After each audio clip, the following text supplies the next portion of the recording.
We as the women reps of the 47 counties have pushed and insisted we have to make sure the girl child remains in school through thick and thin.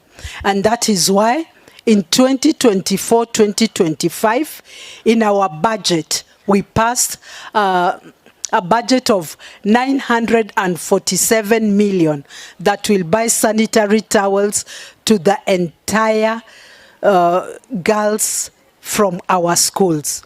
And I should say, we were not so happy because after pushing and knowing it is taking so long, within a duration of 7 months, we realized that even the sanitary towels had not been procured.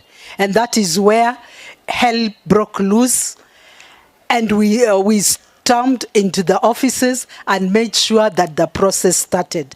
Unfortunately, they told us 477 million had been used to pay the pending bills, meaning that around only 440 something was used to buy the current sanitary, showing that if all the bills were cleared, this financial year, we still have the budget, and we are real fighting. Apart from the girl child, what is extra goes to support our boy child.